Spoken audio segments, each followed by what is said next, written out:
Covering, I'm Stephen Benoon. You're watching Israeli News Live. We're looking at North Korea tonight. Going to touch on a couple of other subjects, including that of Russia, Syria, and Qatar. Some very odd things happening over in Qatar, according to Lorenzo, and already happened. But let's go over here to North Korea real quick. RT is reporting North Korea threatens to strike New York in response to a 5-month-old Trump tweet. I mean, you've got to be kidding me.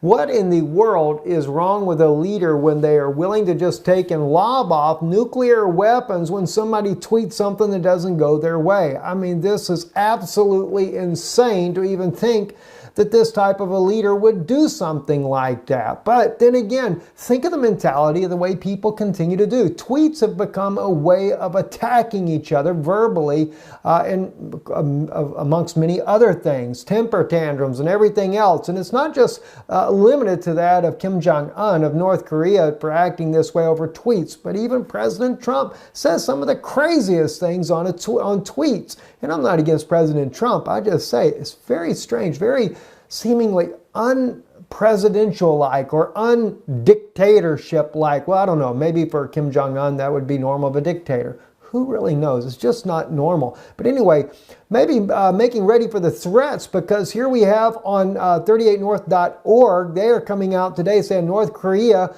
Punji Rai nuclear test site, media report of intensified activity cannot be corroborated, but they are saying that North Korea is getting ready to do something there on their nuclear test site there. It says intensified activity of Punji nuclear test site, indicating Pyongyang may be preparing a 6th nuclear test, which is warned last month was imminent, and that the preparations near the Punji site match those of the past occasions before North Korea conducted a nuclear test. Gosh, can I help but wonder with the way that Kim Jong-un has been doing, that eventually he's going to go beyond the test and actually do something for real.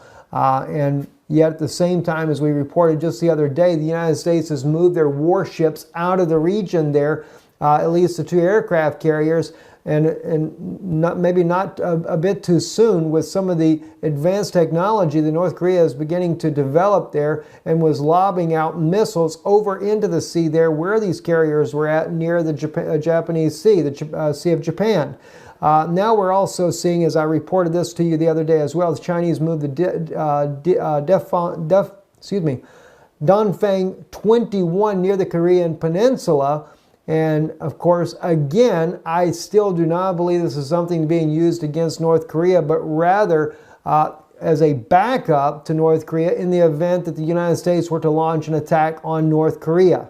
And you may think that, well, that's not really that big of a deal. But there's something, though, friends, that I think, though, that might just make you change your mind about all of this. And let me just pull over to where this is at. I thought I had it up on my screen here.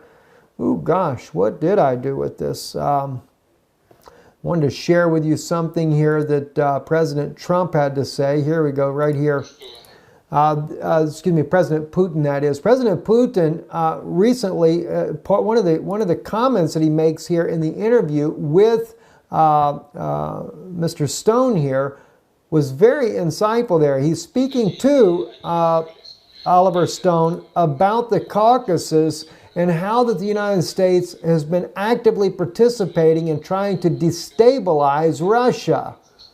Now, of course, this has been some time back, but this was something that is still stuck in President Putin's mind, and he's not just letting this go away either. President Putin, he's one, as the old saying is, when it comes to Russians, he doesn't forget,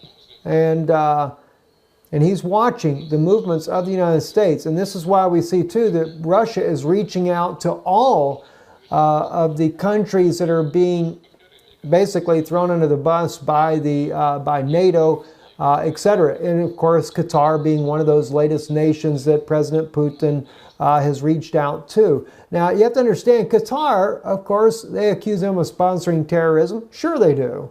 Absolutely. I mean, come on, let's face it. But the Saudis are the ones that accused him of that. That's what totally blows your mind away. The Saudis and the Egyptians. Well, the Saudis are probably the #1 terrorist-sponsored state in the world, next to that of maybe Well, in fact, unfortunately, the United States has been sponsoring terrorism all over the world. Now, we call it democracy, but are we really there for democracy? And I'm not, I love my country, but unfortunately, I am really ashamed at the way that we have been going, trying to destabilize all these countries in the Middle East. And what for?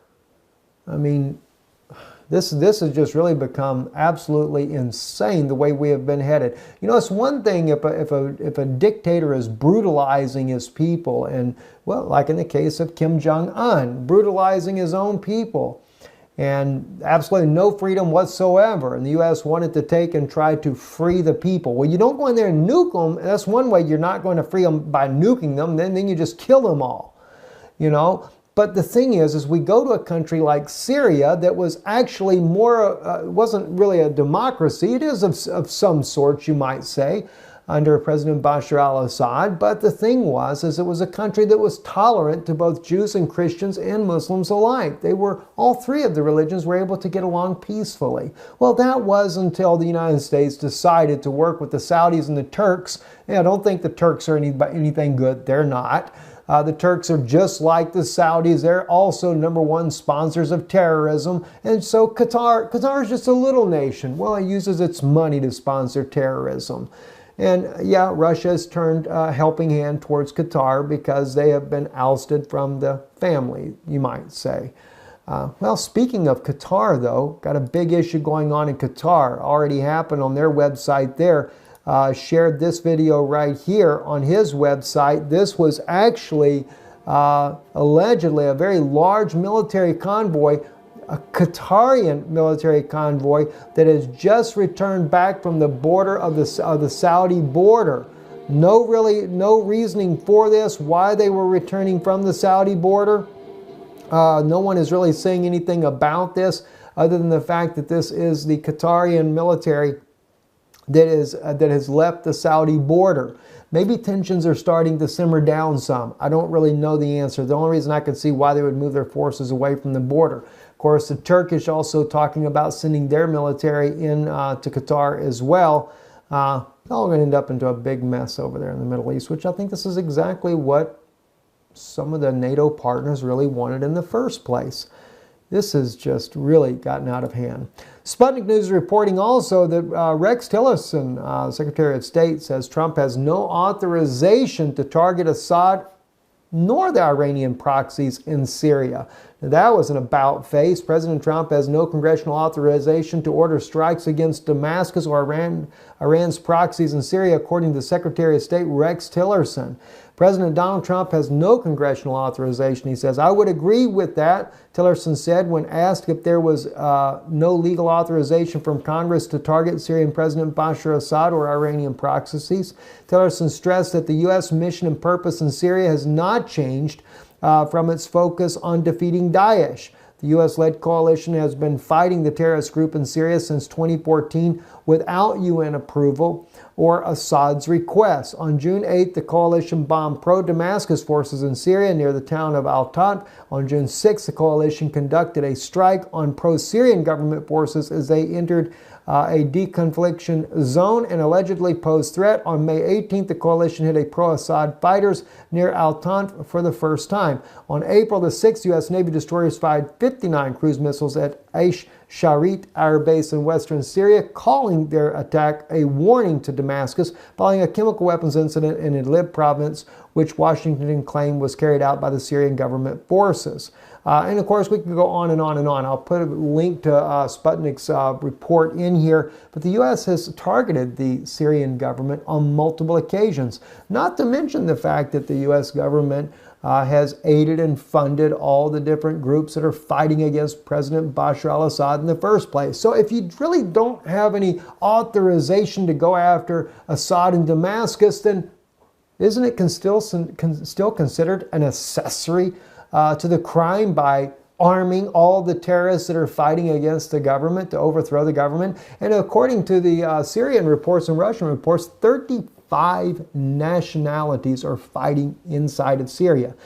According to President Bashar al-Assad, he said it's not a civil war when you've got 35 different nations fighting against one government inside their own country. He said that is not a civil war.